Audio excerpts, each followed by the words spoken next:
नमस्कार दोस्तों, मैं हूं दिनेश के वोहरा। आप सबका स्वागत है न्यूज टाइम और एसटीएस न्यूज के इस अंक में।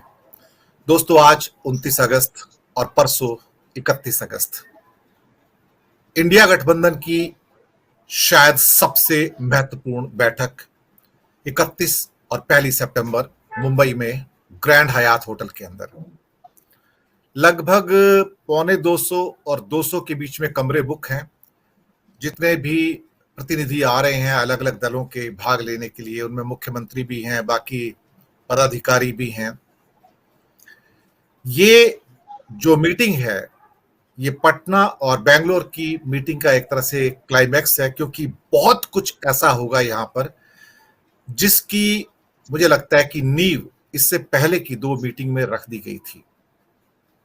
लेकिन मुंबई में कुछ और हलचल भी है जो काफी समय से चल रही है और जिस पर कम से कम मेरी व्यक्तिगत रूप से लाइन बहुत क्लियर थी कि मैं शरद पवार से इंडिया गठबंधन को सावधान रहने के लिए कह रहा हूं।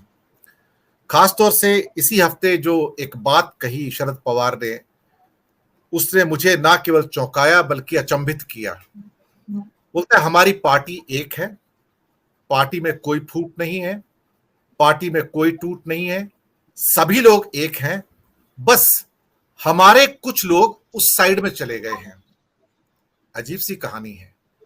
बस हमारे कुछ लोग उस साइड में चले गए हैं, उनका मत अलग है।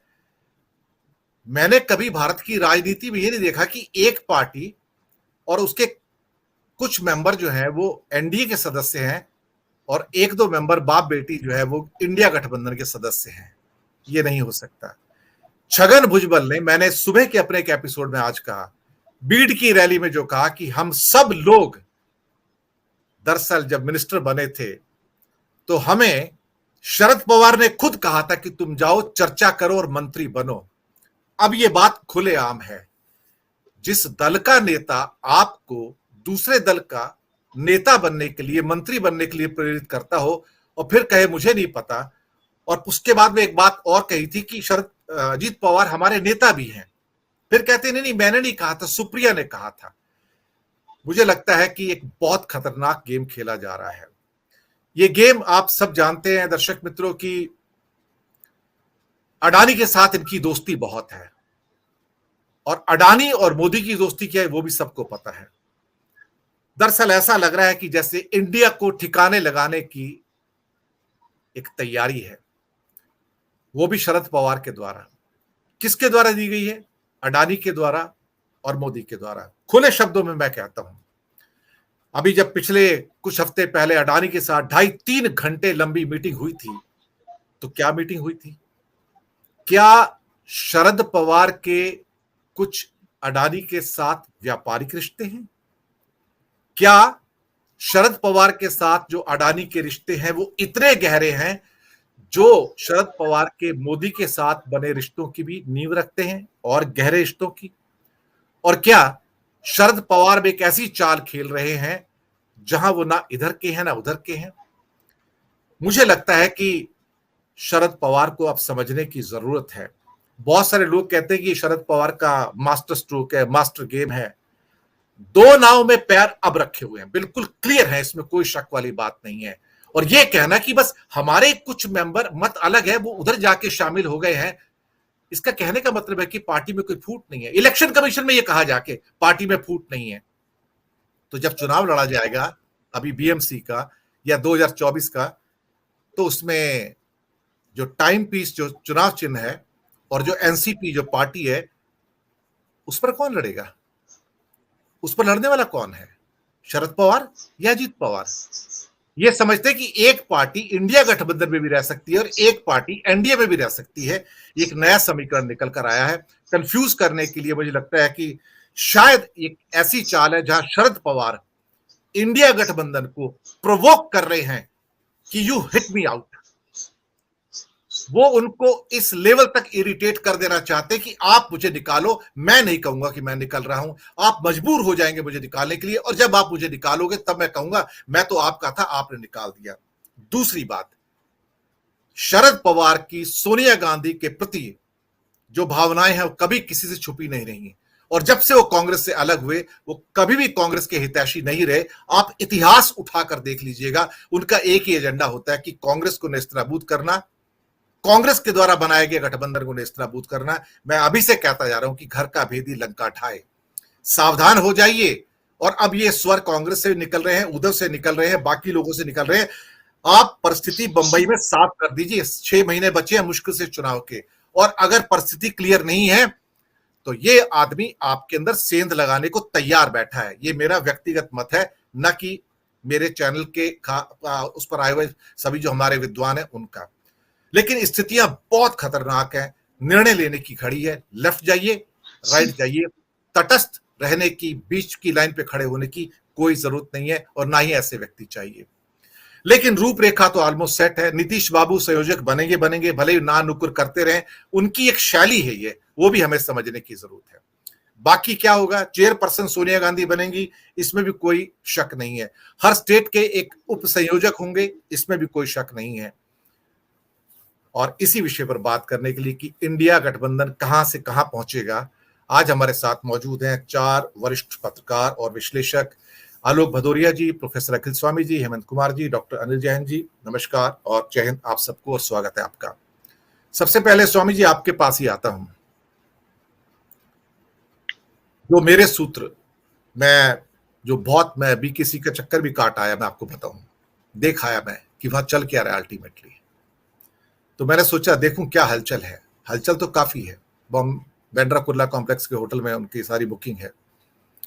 मुझे यकीन नहीं आया, जो खेल खेला जा रहा है ये मास्टर स्ट्रोक नहीं है, ये मास्टर स्ट्रोक है इंडिया को डीरेल करने का। ये मैं सच कह रहा हूं। और ये स्टोरी अब निकलकर जो मेरी बातचीत हुई है कुछ लोगों से, जो कि कांग्रेस के भी हैं और उद्धव सेना के भी हैं, वो कहते हैं कि नहीं ये बहुत बुरा है, अब ये आगे नहीं बढ़ सकता, कोई ना कोई फैसला बहुत जल्दी लेना होगा। प्रोफेसर स्वामी। देखिए दिनेश जी, आपके जो सूत्र हैं और आपका जो व्यक्तिगत विचार है, माफ कीजिएगा, मैं उससे बिल्कुल सहमत नहीं।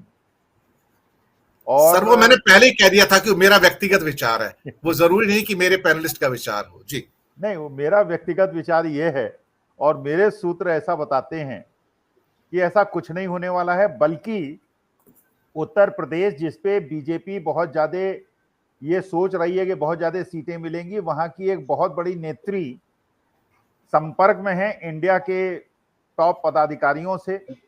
उनकी फोन पे बात हो चुकी है, उनकी कुछ कंडीशंस हैं, और वो हो सकता है इस मीटिंग में या अगली मीटिंग में या आगे वो इंडिया कंबाइन से मिल जाएं। इसके अलावा बहुत बड़े बड़े नेता जो पिछली बार एनडीए गठबंधन में थे वो इंडिया गठबंधन में आने वाले हैं। इसके अलावा मेरे सूत्र बताते हैं कि बीजेपी के बहुत बड़े बड़े नेता इंडिया में शामिल होने के लिए और इनडायरेक्ट सपोर्ट, बैकग्राउंड सपोर्ट करने के लिए तैयार हैं। देखिए, मैं 2-3 तरह से अपनी बात आपके सामने रखता हूं। एक तो अगर शरद पवार में थोड़ी भी राजनीति बची है, अगर उनमें राजनीतिक समझ बची है, तो इस समय जबकि वो देख रहे हैं वो पॉलिटिकली इररिलेवेंट हो जाएंगे, जबकि लोग एनडीए को छोड़ के इंडिया में शामिल हो रहे हैं, वो उस समय एनडीए के साथ चले जाएं, तो मुझे नहीं लगता कि शरद पवार इतने कच्चे खिलाड़ी हैं। हाँ, उन्होंने ये मास्टर स्ट्रोक जरूर खेला है कि पूरा वित्त विभाग, पूरा पैसा अपने भतीजे को दिलवा दिया है। भतीजा जो फंड का एलोकेशन अगले 8-10 महीने में करेगा, वो अपने विधायकों को और ऐसी जगहों पर जहां पे एनसीपी और बीजेपी की लड़ाई है, वहां पे फंड के एलोकेशन में पक्षपात करके अपने लोगों को मजबूत करेगा।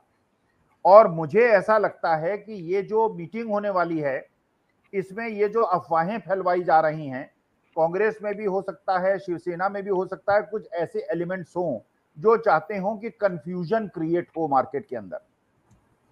मुझे ऐसा लगता है कि आज के तारीख में अगर राजनीति जिसे एबीसीडी भी नहीं आती, वो भी अगर एनडीए को छोड़ के इंडिया को छोड़ के एनडीए में जाने की बात करता है, तो मेरी समझ से बाहर है। क्योंकि जो जमीनी स्तर पे आज जो जमीन का स्पंदन है, और जब महाराष्ट्र के नितिन गडकरी की बॉडी लैंग्वेज आपने खुलेआम देखी है कि वो मोदी जी के प्रणाम का जवाब नहीं दे रहे हैं, ऐसी स्थिति में जब आप देख रहे हैं जो नागपुर जो सबसे स्ट्रॉन्ग एरिया है एनडीए का, और नितिन गडकरी, आप जानते हैं कि आज की तारीख में अगर आप सर्वे भी कराएंगे तो बीजेपी के जो सपोर्टर्स हैं उसमें आधे से ज्यादा मोदी जी से ऊपर नितिन गडकरी को रखते हैं।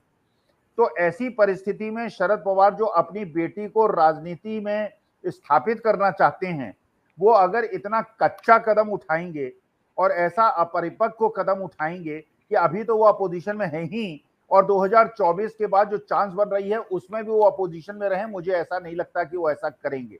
उनको ये भी पता है अगर उनमें राजनीतिक परिपक्वता थोड़ी सी बची है कि बीजेपी के साथ जो गया है वो खत्म हो गया है। ये बात उन्होंने अजीत पवार से भी कही थी, और अजीत पवार से ये बात स्पष्ट कहा था कि तुम जहां जा रहे हो वहां पे तुम्हारा कोई भविष्य नहीं है। हाँ, ये बिल्कुल छगन भुजबल ने बिल्कुल ठीक कहा होगा कि शरद पवार ने कहा होगा कि जाके मंत्री बन जाओ, अपने चीफ मिनिस्टर बन जाओ या डिप्टी चीफ मिनिस्टर और फाइनेंस डिपार्टमेंट अपने पास ले लो, अपने लोगों को फंड एलोकेट करा लो, अपने केसेस वापस कर लो, और उसके बाद इलेक्शन के पहले जब चुनाव डिक्लेयर होंगे उसके पहले इंडिया में वापस आ जाना। मैंने यहाँ पे लोगों से बात कर रखी है, तुम्हें कोई परेशानी नहीं होगी, और जब इंडिया की गवर्नमेंट बनेगी तो तुम्हें चीफ मिनिस्टर हम महाराष्ट्र का बना देंगे। तो मुझे ऐसा लगता है, आपको जैसा लगता है, लेट अस सी क्या होगा, थोड़े दिनों में स्पष्ट हो जाएगा। मैं अपनी बात पे कायम रहता हूं, आप अपनी बात पे कायम रहें। देखें एंकर सही बोल रहा है या पैनलिस्ट सही बोल रहा है, ये समय बताएगा। बिल्कुल आपने सही कहा, और न्यूज टाइम की ये खूबी है कि हम सभी किस्म के मतों का